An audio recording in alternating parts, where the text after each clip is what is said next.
ओम शांति।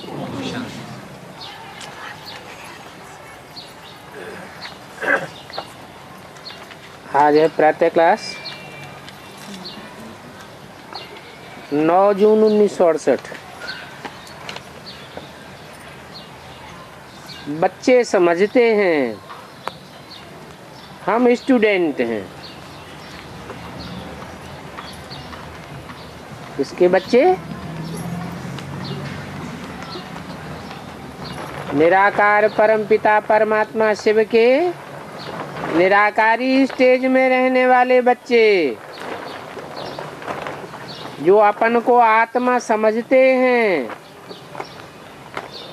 वो अपन को बाप का बच्चा समझने के साथ साथ सुप्रीम टीचर का स्टूडेंट भी समझते हैं। सुप्रीम बाप के स्टूडेंट्स, जो हमारा सुप्रीम टीचर भी है, और वो क्या पढ़ा रहे हैं?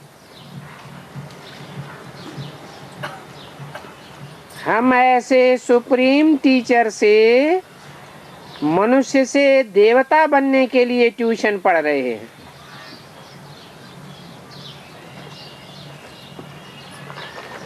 समझना चाहिए कौन ट्यूशन ले रहे हैं। हम सभी आत्माएं परमपिता परमात्मा से ट्यूशन ले रहे हैं। अभी हम समझ गए हैं कि हम जन्म बाई जन्म अपने को देह समझते थे, न कि आत्मा समझते थे। लौकिक बाप फिर ट्यूशन के लिए और जगह भेज देते हैं, सदगति करने के लिए भी और जगह भेज देते हैं। बाप बूढ़ा हुआ तो फिर उनको वानप्रस्थ में जाने की दिल होती है, परंतु वास्तव में वानप्रस्थ को तो कोई जाते ही नहीं है, ना उनके गुरु लोग जाते हैं। वो वानप्रस्थी को जानते ही नहीं है। वाणी से परे हम कैसे जा सकते हैं, उनकी बुद्धि में नहीं बैठता है कि वाणी से परे पतित आत्मा जा सकती है या पावन आत्मा जा सकती है। अभी तो हम पतित हैं।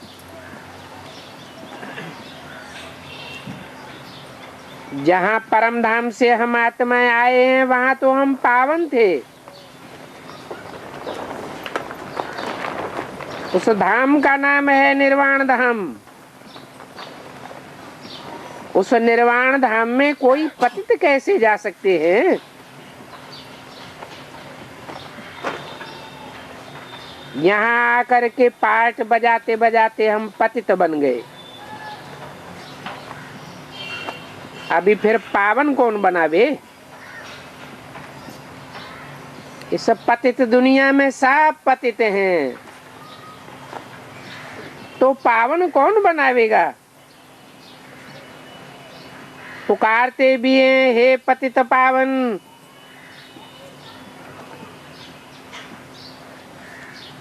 गुरुओं को तो कोई पतित पावन नहीं कह सकते। गुरु करते भी हैं, फिर भी एक में पूरा निश्चय नहीं बैठता। इसलिए जांच करते हैं ऐसा कोई गुरु मिले जो हमको अपने घर अथवा वानप्रस्थ अवस्था में पहुंचावे। इसके लिए बहुत युक्तियां रचते हैं। जहां सुना कि फलाने की बहुत महिमा है, उन गुरु के बहुत फॉलोअर्स हैं, वहां भागते हैं। तुमको भी अनुभव सुनाते हैं कि इस दुनिया में कितना ढूंढा, बहुत ढूंढा, बहुत देखा, फिर भी बाप कहते हैं इस झाड़ का जो सैंपलिंग है उनको तुम्हारे ज्ञान का तीर लग जाता है। समझते हैं ये तो क्लियर बात है। बरोबर तुम वानप्रस्थ अवस्था में जाते हो, कोई बड़ी बात भी नहीं है। टीचर के लिए स्कूल में पढ़ाना कोई बड़ी बात नहीं है। और ये तो सुप्रीम टीचर है ना, तो बड़ी बात है क्या? भक्तों को क्या चाहिए ये भी किसी को पता नहीं है। अभी तुम बच्चे ड्रामा के इस चक्र को जान गए हो। तुम समझते हो बरोबर बाप ने ही हमको वर्षा दिया था,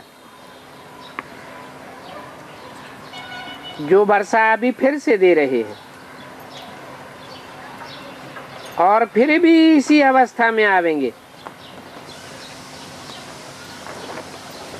अभी हम तमो प्रधान से सतो प्रधान बनते हैं, फिर चक्कर लगाकर हम तमो प्रधान अवस्था में आवेंगे। कैसे आवेंगे सो तुम बच्चे अभी समझ गए हो।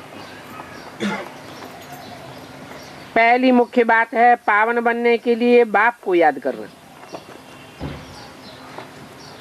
लौकिक बाप तो सभी को याद है, परंतु पारलौकिक बाप को कोई नहीं जानते हैं।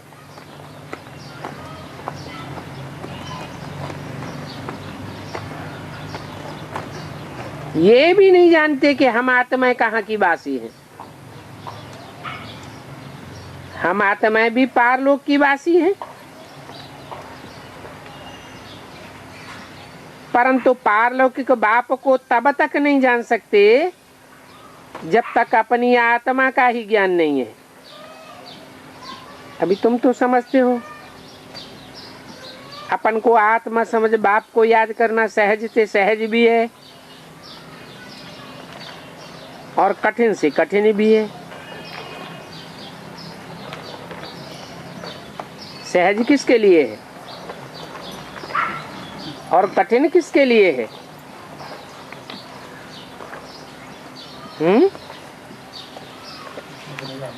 सहज है उनके लिए जो श्रीमत पर चलते हैं, कदम कदम पर श्रीमत पर चलते हैं, उनके लिए सहज है।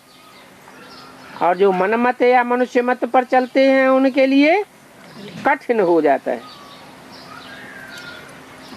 देखो आत्मा इतना छोटा सितारा है और वो आत्मा है संपूर्ण पवित्र।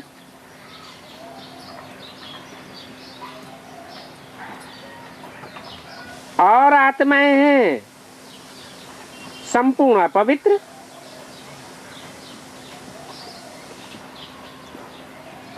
तो समझ लेना चाहिए कि संपूर्ण पवित्र का संग तारे, अपवित्र का संग बोरे।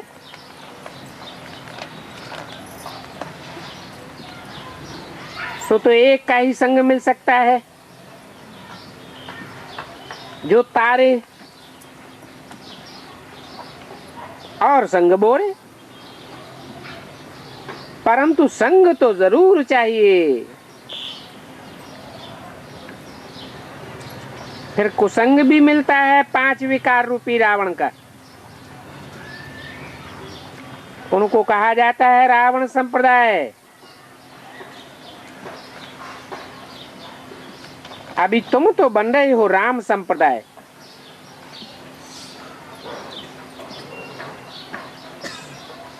बन रहे हो, अभी बने नहीं है? बने कि नहीं बने हैं? नहीं बने। कोई कहते बने, कोई कहते नहीं बने। अगर कहें कि राम संप्रदाय बने तो राम के परिवार को तो जानते होंगे ना, है? राम का परिवार बहुत छोटा होगा या बहुत बड़ा होगा? बहुत बड़ा होगा। शुरुआत में तो बहुत छोटा होगा ना। कितने का होगा तो जानते हो? राम के परिवार को जानते नहीं और कहते हैं हम राम संप्रदाय के हैं। ये कैसे? तो कहेंगे हम राम संप्रदाय के अभी बन रहे हैं। दो संप्रदाय हैं, राम संप्रदाय और रावण संप्रदाय। तो बीच बीच में बुद्धि रावण संप्रदाय की तरफ जाती है या नहीं जाती है? जाती है। तो पक्के राम संप्रदाय कहें? नहीं कहेंगे। और राम कहेंगे भगवान को, रावण कहेंगे शैतान को।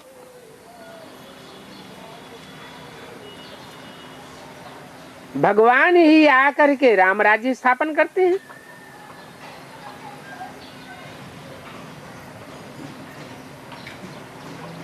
भगवान राम राज्य स्थापन करते हैं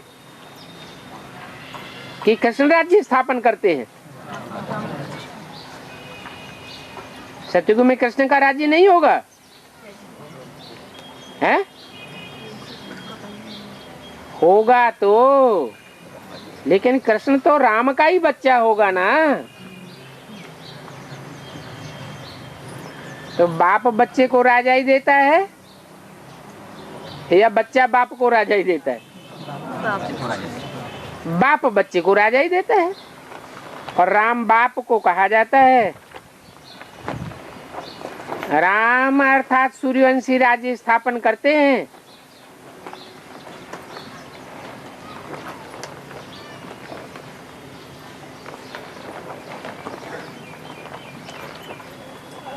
कौन सा वंशी राज्य? सूर्यवंशी राज्य। तो राम स्वयं कौन हुआ? सूर्य का पार्ट किसका हुआ? राम का पार्ट सूर्य का हुआ।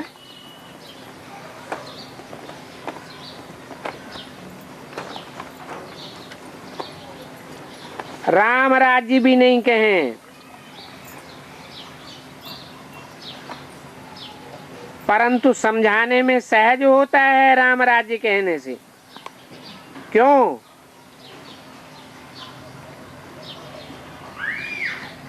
क्योंकि राम की आत्मा तो कलयुग के अंत में आकर के खुद ही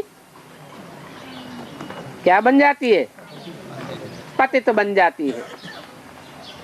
तो पतित आत्मा राम राज्य कैसे स्थापन करेगी?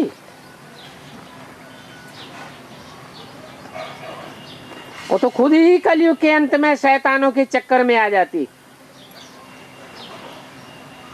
एक राम की बात है।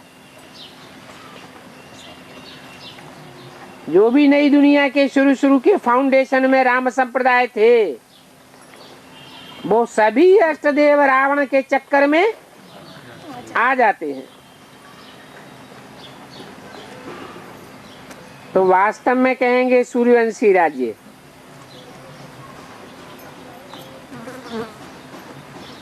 सूर्य में तो कभी अंधेरा नहीं होता। अभी बच्चों को कल प्रभात फेरी निकालनी है।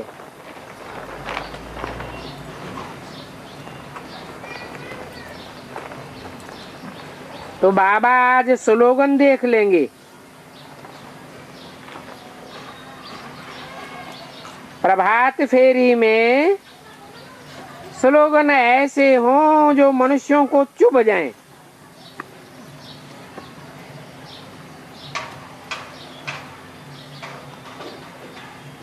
कौन कौन से स्लोगन?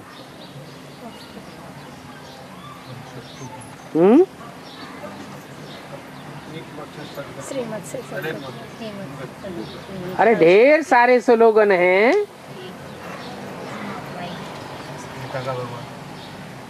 परमात्मा सर्वत्र नहीं है। एक भगवान सूर्य से सदगति, अनेक मनुष्य गुरुओं से दुर्गति। ज्ञान सूर्य प्रगटा और दुनिया में जो भी अज्ञान अंधेर है वो सब विनाश।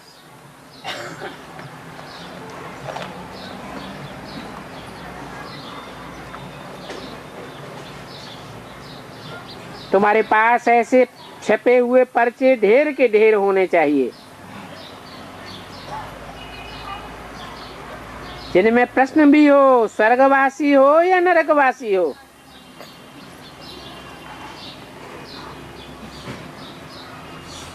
गरीबों को लिटरेचर भी फ्री देना होता है, दान भी गरीबों को दिया जाता है। तुम्हारा एक छोटा पुस्तक भी है, हीरे जैसा जीवन कैसे बने।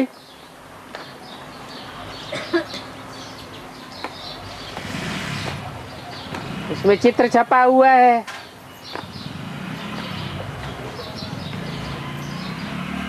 हीरे जैसा जीवन और उसके मुकाबले कौड़ी जैसा जीवन।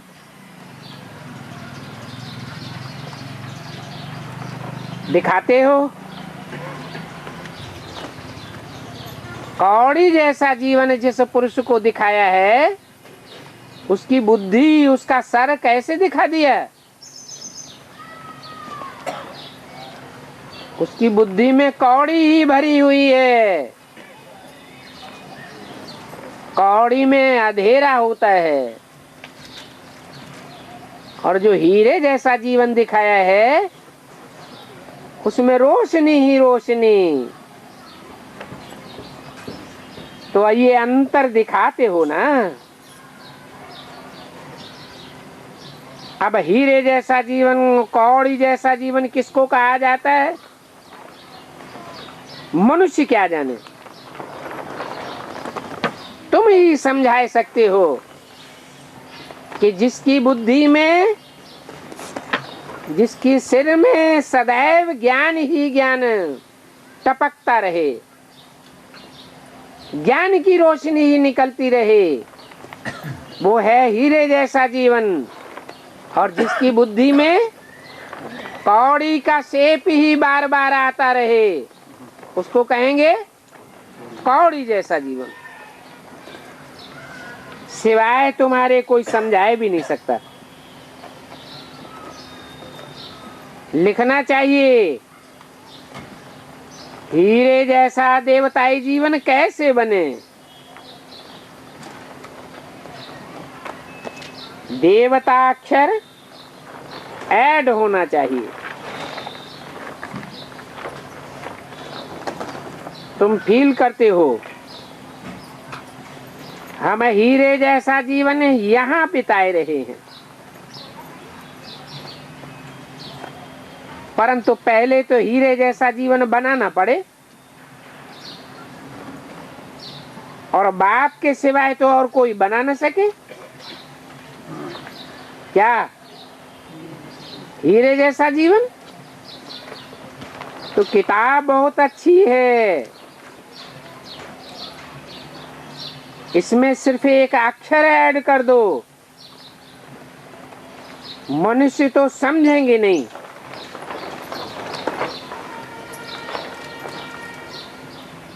कहेंगे क्या हम हीरो बन जाएंगे?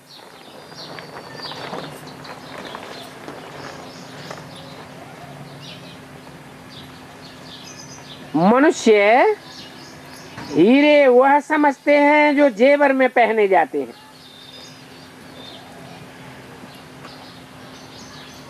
आसुरी कौड़ी जैसे जीवन से हीरे जैसे देवताओं जीवन को सेकंड में तुम प्राप्त कर सकते हो।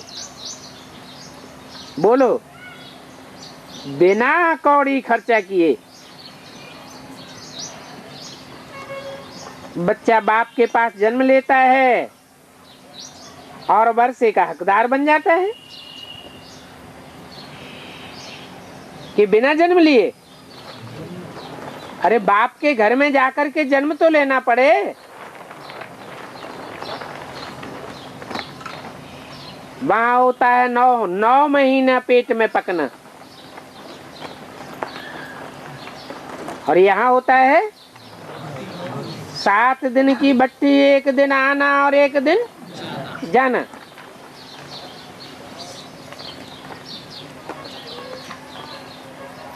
बेहद का ज्ञान गर्भ है, बेहद का वर्षा है। तुम वर्षे के हकदार बनते हो ना, तो वर्षे का हकदार बनने के लिए बच्चे को कोई खर्चा लगता है क्या?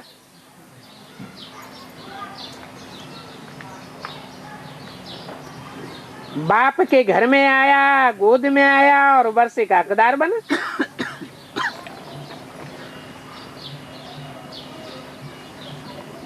जो भी खर्चा है जन्म लेने समय बच्चा करता है या बाप करता है? बाप खर्चा करता है। अभी तुमने कोई खर्चा किया क्या? बाप का बनने में कोई खर्चा लगता है क्या? नहीं।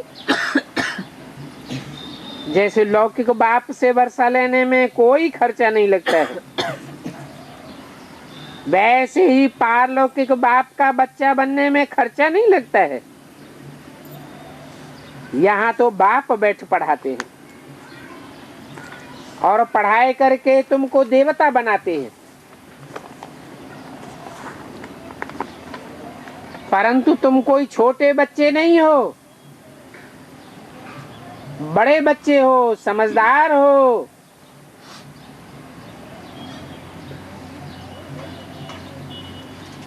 नौ 668 की वाणी का दूसरा पेज। बाप का बनने से बाप राय देते हैं, तुमको अपनी राजधानी स्थापन करनी है।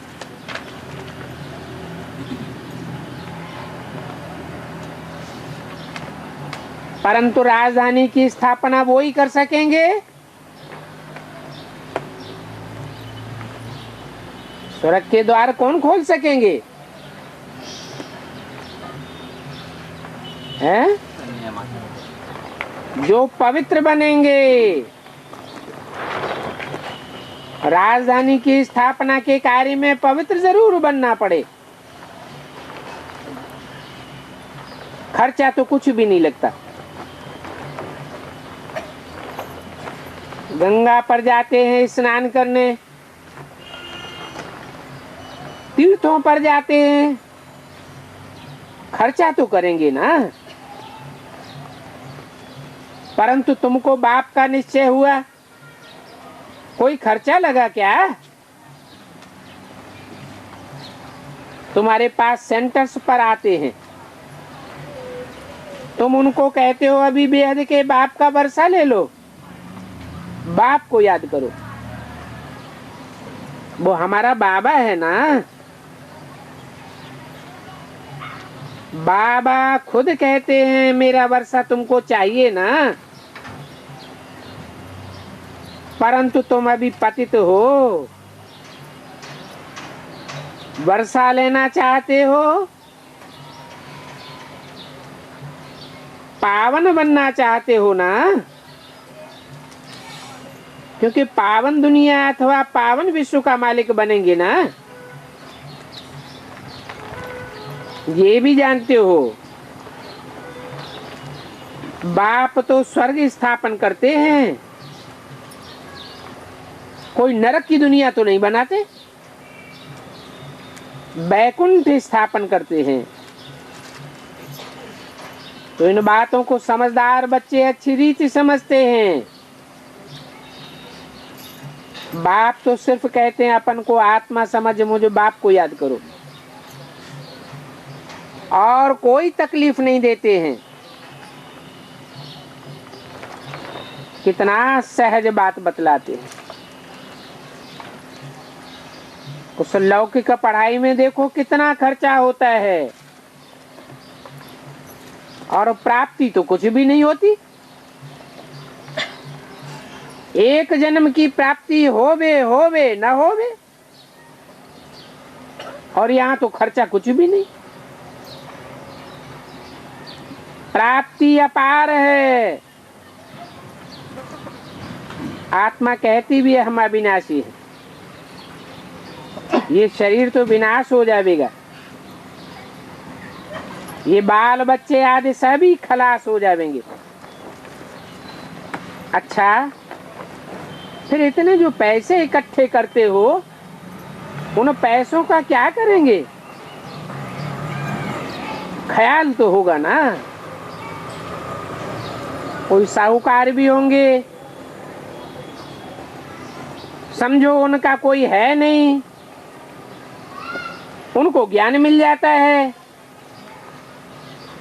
तो समझते हैं इस हालत में हम पैसे का क्या करेंगे। पढ़ाई तो है सोर्स ऑफ इनकम। बाबा ने बताया था, एक इब्राहिम लिंकन था, बहुत गरीब था।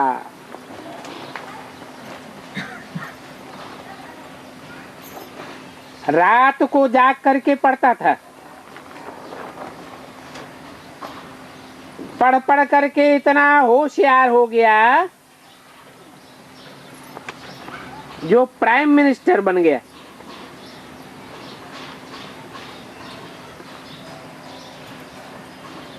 अब पढ़ाई में कोई खर्चा होता है क्या? खर्चा क्या लगा? कुछ भी नहीं। क्योंकि बहुत जो गरीब होते हैं गवर्नमेंट भी उनसे पैसा नहीं लेती है, पढ़ने के लिए। ऐसे बहुत पढ़ते हैं, उन गरीबों से फीस नहीं लेते हैं, तो वो भी बिगर फीस के पढ़ करके प्राइम मिनिस्टर बन गया और कितना बड़ा पद पा लिया। खर्चा कुछ भी नहीं हुआ। तो ये भी बेहद की गवर्नमेंट है। ये गवर्नमेंट खर्चा कुछ भी नहीं लेती है। समझते हैं, बाप समझते तो है ना। इस दुनिया में तो सभी गरीब हैं, बल कितना भी साहूकार हो, लखपति हो, करोड़पति हो, बाप कहेंगे ये सब गरीब हैं। हम आकर के उनको साहूकार बनाता हूँ। बल धन कितना भी हो, तुम जानते हो, ये तो बाकी थोड़े दिन के लिए है, ये सब मिट्टी में मिल जाएगा। तो गरीब कहें या साहूकार? गरीबों की आत्मा और साहूकारों की आत्मा टैली करो, गरीब साहूकार बन जावेंगे और साहूकार गरीब बन जावेंगे। सारा मदार है पढ़ाई पर। सोचो, बाप बच्चों से पढ़ाई का क्या लेंगे? बाप तो दाता है, मालिक है। बच्चे जानते हैं हम भविष्य में ये बनेंगे। तुम कहेंगे इन्हों का राजी ही नहीं है तो फिर बनेंगे कैसे? अरे इन्हों अर्थात इन लक्ष्मी नारायण का राज्य अभी नहीं है, परंतु मैं तो आया हुआ हूँ इनकी राजधानी स्थापन करने के लिए। बैज में भी यही संविधानी दी जाती है। नए नए स्टूडेंट निकलते रहते हैं। शिव बाबा कहते हैं हमारे में जो आत्मा है उस आत्मा में तो पार्ट नुदा हुआ है। कौन सा पार्ट? जो और कोई आत्मा में ये पार्ट नुदा हुआ नहीं है। बल कितने भी पावरफुल आत्माएं हों, इब्राहिम, बुद्ध, क्राइस्ट आदि, वो सिर्फ आते हैं, धर्म की स्थापना करते हैं, परंतु राजधानी की स्थापना कोई भी नहीं करते।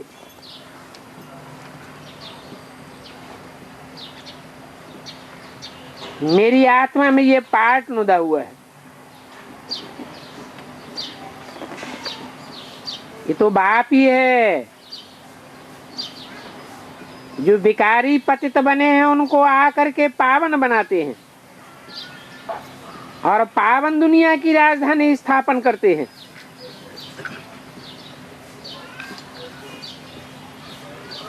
तो बाप ये पार्ट बजाते हैं, ये कोई नई बात नहीं है। कल्प कल्प यही पार्ट बजाया है। तुम ये जानते हो 5000 वर्ष पहले भी बाप ने विश्व की बादशाही दी थी।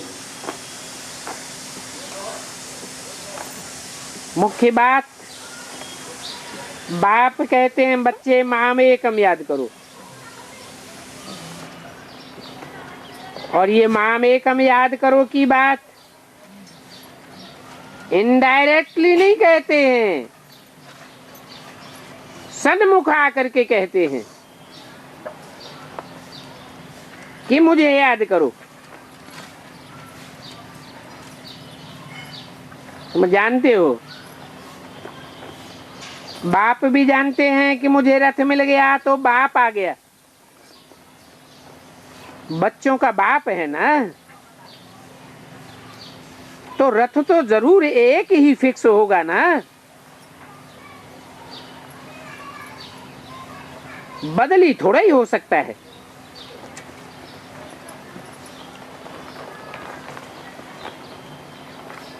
ये बना बनाया ड्रामा है, ये बदली नहीं हो सकता। अरे बदली नहीं हुआ। 68-69 में एक रथ था, भले टेम्परेरी था।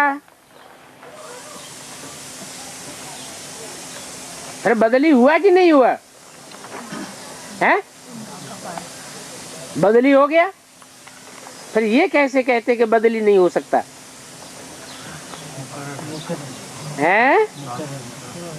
बाप के रूप में वर्षा देने वाला पार्ट आदि में भी एक ही था और अंत में भी एक ही होता है। ये बना बनाया ड्रामा है।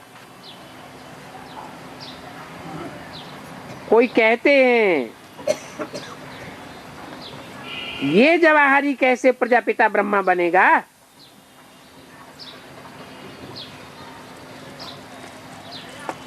समझते हैं ये तो जवाहरी था,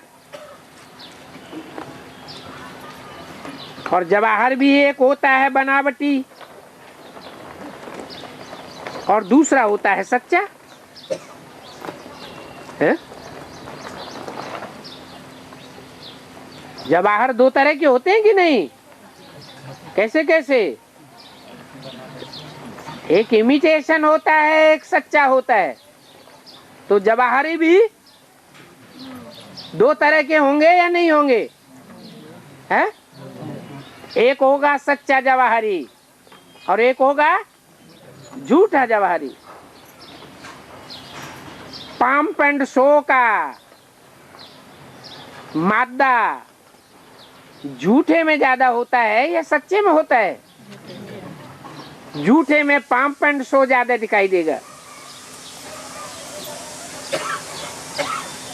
तो समझो कि हमको सच्चा जवाहर तो बाप देता है। सच्चा जवाहर कौन सा, हद का कि बेहद का? बेहद का सच्चा जवाहर क्या है? हैं? अरे जवाहरात होते हैं ना। हद के जवाहरात तो हद के होते ही हैं, बेहद के जवाहरात भी हैं, उनमें भी सच्चे और झूठे होते हैं। सच्चे जवाहरात तुम राम संप्रदाय बच्चों के पास हैं, और झूठे जवाहरात रावण संप्रदाय के पास हैं। जब तुमको सच्चे जवाहरात मिलते हैं बाप से, तो वह झूठे जवाहरात किस काम आवेंगे? ये तो बाप ज्ञान रतन देते हैं। इन रत्नों के सामने उन जवाहरात की कोई वैल्यू नहीं रहती। तो ये भी जवाहरी था। किसके लिए बोला है? यह भी जवाहरी था, ब्रह्मा के लिए बोला। और भी किसके लिए लगाया? भी लगाया माने कोई और भी जवाहरी था। दो का मिसाल दिया, एक झूठा जवाहरी और एक सच्चा जवाहरी।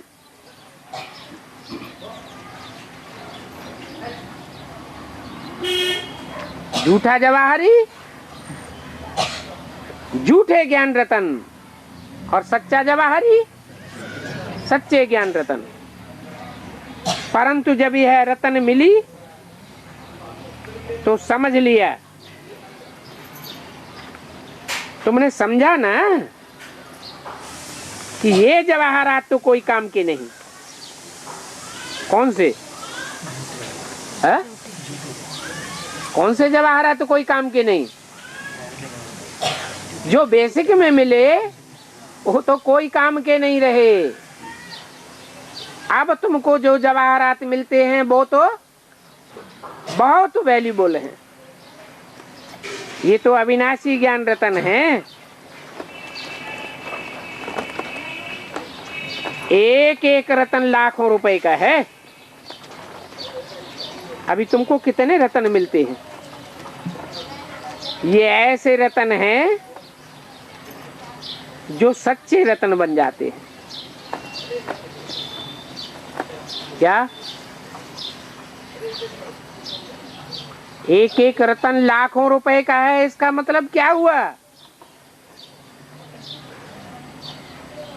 कि जो अभी इन रत्नों की वैल्यू देते हैं वो अभी कितने भी दुनिया की नजरों में गरीब हो, आगे चल के बहुत बड़े साहूकार प्रैक्टिकल में बन जाने वाले हैं।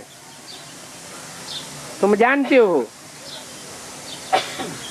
ये ज्ञान रतन बाप ही देते हैं तुम्हारी झोली भरने के लिए, और ये मुफ्त में मिलते हैं। देने वाला है बाप। वहां भक्ति मार्ग में किसके सामने जाकर कहते हैं झोली भर दे झोली है? शंकर के सामने जाकर कहते हैं झोली भर दे। अब झोली भरने वाला शंकर है या शंकर का भी बाप है?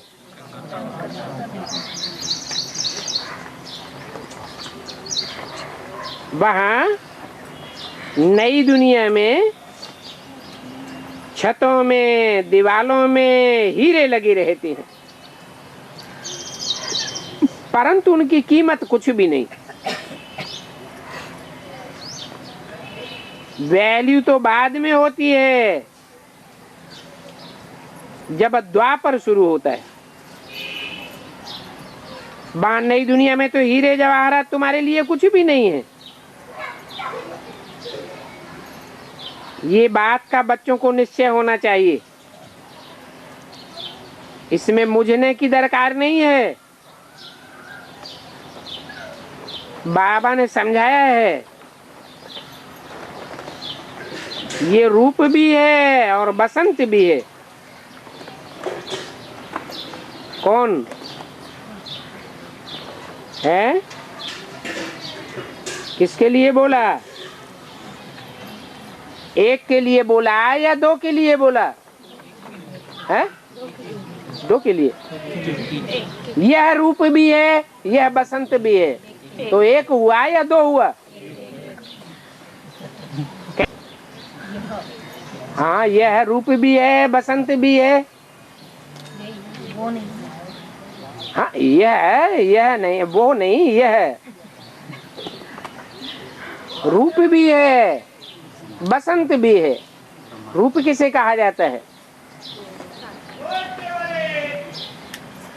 जितना याद में रहेंगे उतने रूपवान बनते हैं, जितना दिव्य गुणों की धारणा में रहते हैं उतना बसंत बनते हैं, खुशबू छोड़ने वाले।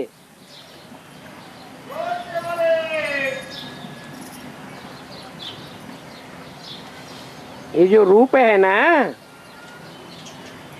वो ज्ञान का सागर है।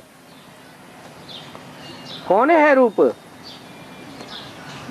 है शिव बाप। जो प्रवेश है, जिस मुकर्रर रथ में आते हैं, वो रूप के रूप में आते हैं। और दूसरी आत्मा उसमें कौन विराजमान होती है? ज्ञान चंद्रमा ब्रह्मा। तो बोला ये रूप भी है, बसंत भी है,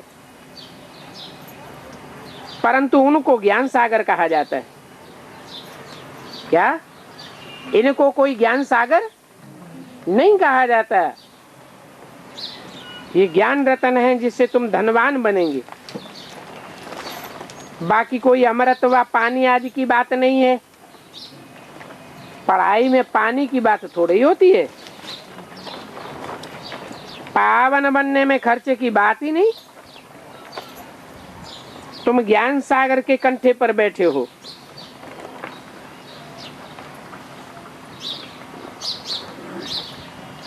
उस ज्ञान सागर के पानी में तुम स्नान करते हो। वो भक्त तो स्थूल सागर में स्नान करते हैं। तुम तो यहाँ ज्ञान रतन लेते हो, तो दोनों की भेंट करो। वहां भक्ति मार्ग में हरिद्वार में क्या क्या लगा पड़ा है।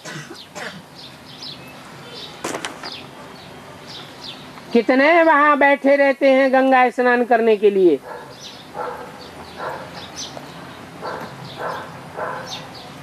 नौ 668 की वाणी का 3रा पेज।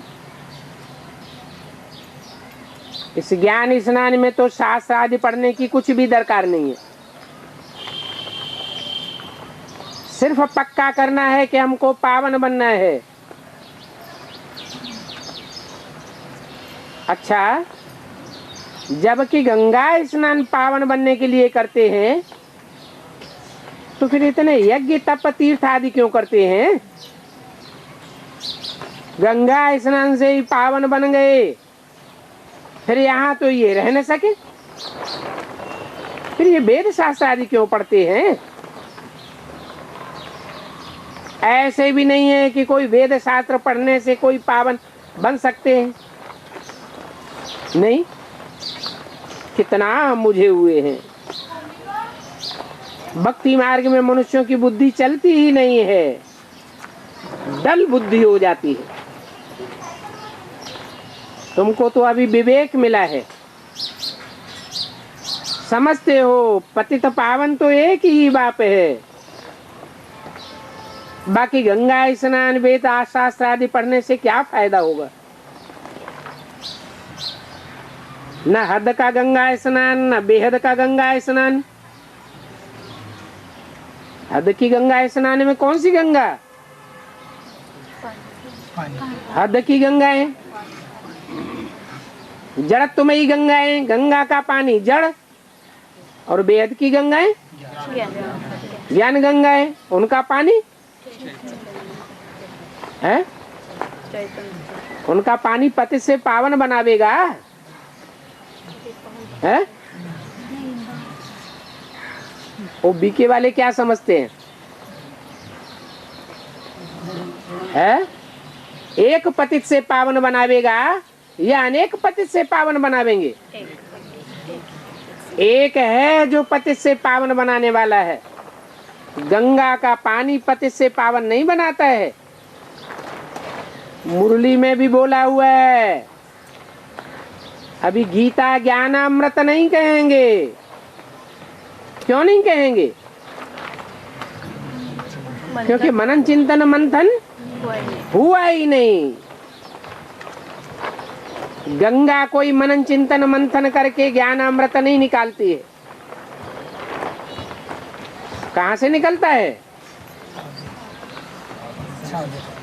अरे सागर का पानी गर्म होता है। सागर के पानी में सूरज की डायरेक्ट धूप पड़ती है ना, तो पानी गर्म होता है, भाप बन के उड़ता है, उससे नदियां निकलती हैं। कितना मुझे हुए हैं। तुम पुकारते भी हो कि आ करके पावन बनाओ। ये नदियां तो जहां तहां फैली पड़ी है, इनके आने की क्या दरकार? और इन शास्त्रों आदि में क्या रखा है? तुम अपने योग बल से पावन बन रहे हो। जितना जितना निराकारी स्टेज में टिकते जावेंगे, उतना उतना ज्ञान का विस्तार स्वतः ही बुद्धि में होता जाता है। हर आत्मा को अपने अनेक जन्मों का ज्ञान याद केवल से होगा। तुम जानते हो, हम पावन बन करके पावन दुनिया में चले जाएंगे, तो सोचो ये राइट है या वो राइट है?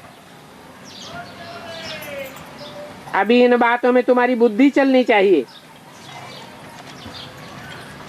ड्रामा में ये भक्ति का पार्ट भी होने का ही है।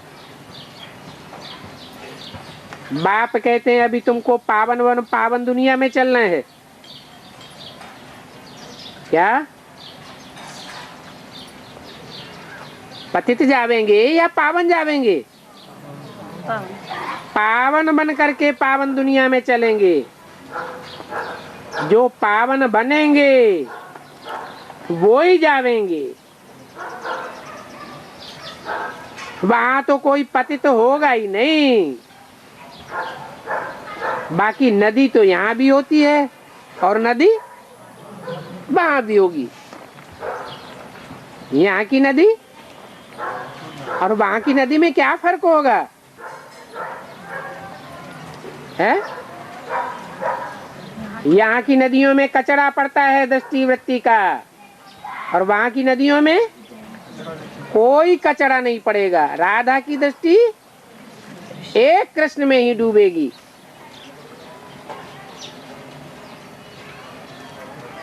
तो फिर जरूर पावन होकर आते रहेंगे ना।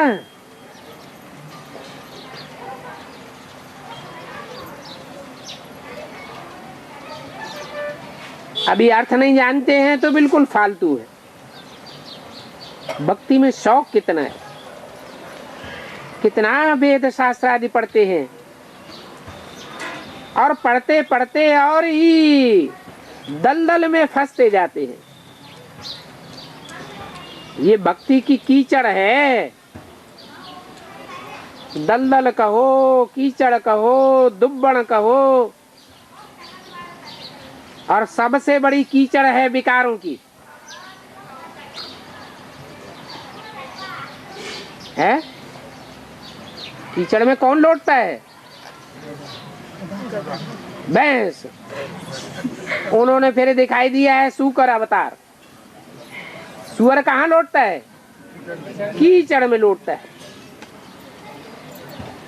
इस भक्ति की दुब्बड़ में गले तक सब फंसे हुए हैं। तुम जानते हो, जो यहाँ की सैंपलिंग के होंगे वो निकल आवेंगे।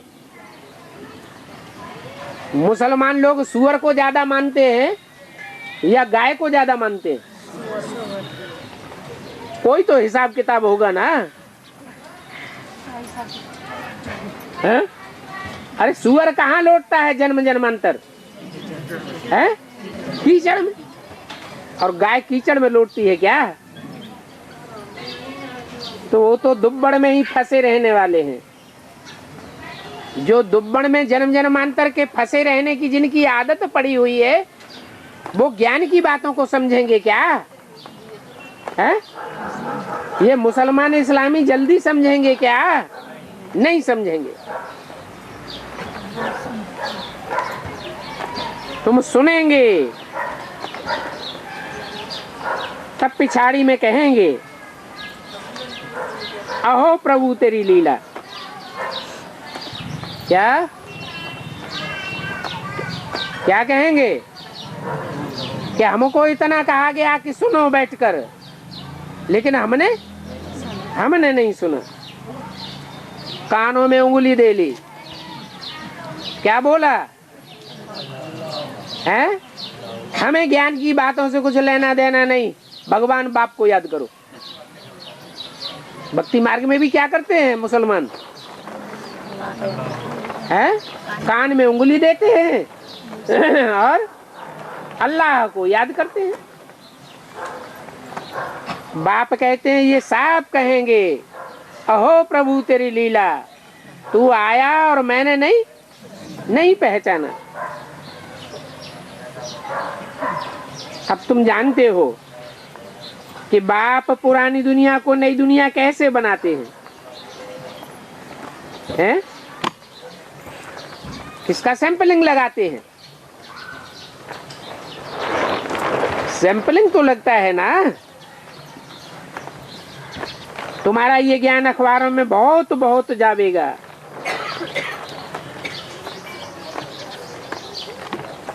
खास ये चित्र अखबारों में डाल दो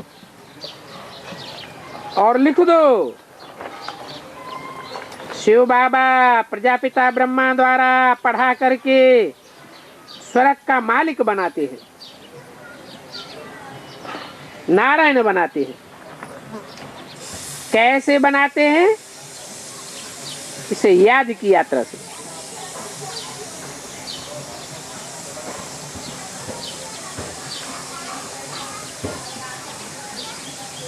किसके द्वारा? ब्रह्मा के द्वारा नहीं बोला, प्रजापिता ब्रह्मा के द्वारा। वो कहेंगे ब्रह्मा को ही तो प्रजापिता ब्रह्मा नाम रखा है, तब क्या कहेंगे? अरे प्रजा कितनी है?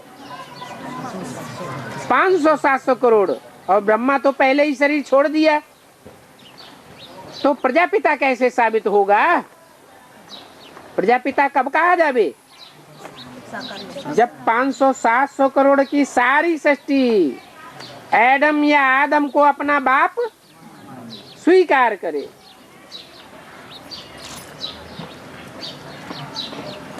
तुम जानते हो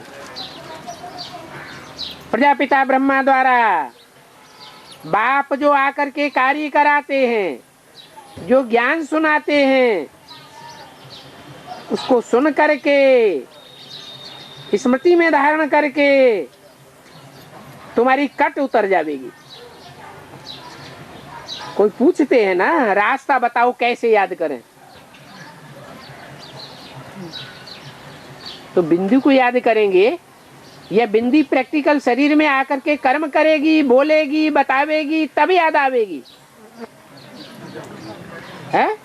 इम्प्रैक्टिकल तो याद आता नहीं। तो तुम खड़े खड़े सभी को रास्ता बताओ। बाप कहते हैं माम एकम याद करो, और अपन को आत्मा समझो। घड़ी घड़ी ये बातें याद दिला करके फिर देखो इनके चेहरे में कुछ चमक आती है या नहीं है? ऐसे नहीं तुम सुनाते चले जाओ और वो एक कान से सुन करके दूसरे कान से निकालते चले जाएं। देखना है कि सुनते सुनते इनके नैन पानी से भीगते हैं या नहीं, तब समझो तो इनकी बुद्धि में कुछ बैठा है। पहले पहले समझानी ही एक बात की दो। 5000 वर्ष पहले भी बाप ने कहा है माम एकम याद करो। शिव बाबा आया था आने की यादगार शिव जयंती मनाते हैं। हैं? शिव जयंती मनाते हैं कि महाशिवरात्रि मनाते हैं? महाशिवरात्रि मनाते हैं। तो महाशिवरात्रि की शूटिंग कब होती है और वास्तव में शिव जयंती की शूटिंग कब होती है?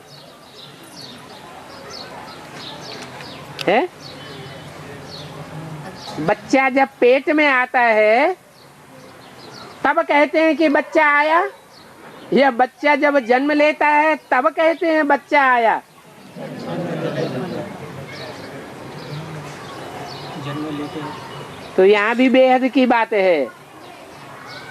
महाशिवरात्रि भक्तों की बात है।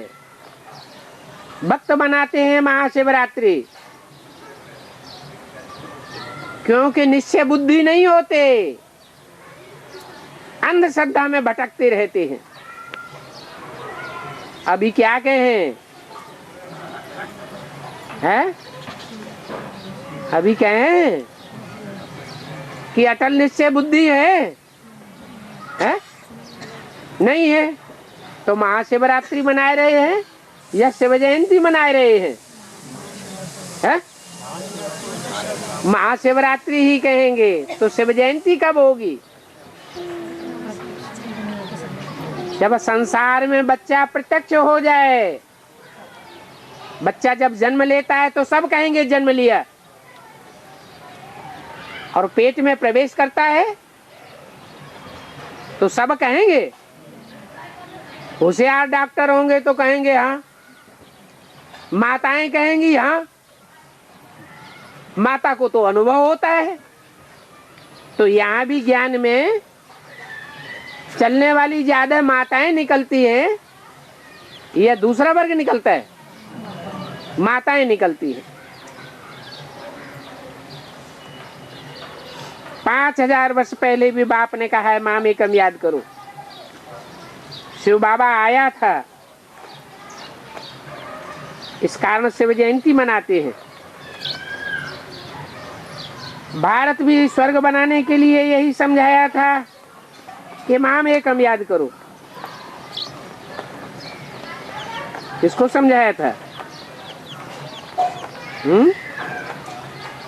भारत को भी स्वर्ग बनाने के लिए समझाया था। किसको समझाया था? है? भारत अभी नरक है या स्वर्ग है? नरक है। सबसे बड़ा नरक दुनिया में कौन से देश में है? भारत में।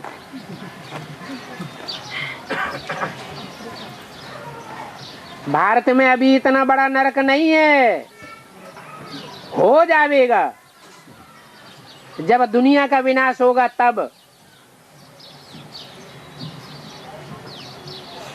भारत नास्तिक है, यह दुनिया के देश को नास्तिक बताया। भारत अभी पूरा नास्तिक है। नास्तिक माने जानवर। जानवरों को अपने माँ बाप भाई बहन बेटी इनका कोई फर्क होता है क्या? होता है? नहीं होता है। कल पहले भी इसीलिए बाप ने समझाया था, अभी माम एकम याद करो। है? एक आत्मा को याद करो या दो आत्मा को याद करो? है? एक ही मुकर्रर में 2-3 आत्माएं बैठी हुई है तो एक को कैसे याद करें? भक्ति मार्ग में तो ये गायन है ना, राम के भक्त रहीम के बंदे हैं ये सब आंखों के अंधे। कहाँ की यादगार? कैसे? भगवान बाप आते हैं तो कोई ब्रह्मा उर्फ कृष्ण में उलझ जाते हैं, कोई राम उर्फ शंकर में उलझ जाते हैं, प्रजापिता में उलझ जाते हैं। किसकी आत्मा में उलझ जाते हैं? हैं? पतित में उलझ जाते हैं या पावन याद करते हैं उस शरीर के द्वारा? एवर प्योर को याद करना है। पतित आत्माओं को याद करने से कुछ भी प्राप्ति नहीं होगी। सबको याद किया और शिव को याद किया, अंतर कैसे पता चलेगा? हैं? साकार मुकर्रर रथ में से अगर निराकार शिव को निकाल दिया, वो याद न रहा और साकार याद रहा, तो क्या हो गया? सब हो गया। मुर्दे को याद किया। इसलिए बाप कहते हैं कि तुम्हारी याद भी प्रवृत्ति मार्ग की है। निराकार के साथ साकार याद आवे, साकार के साथ निराकार याद आवे। ओम शांति।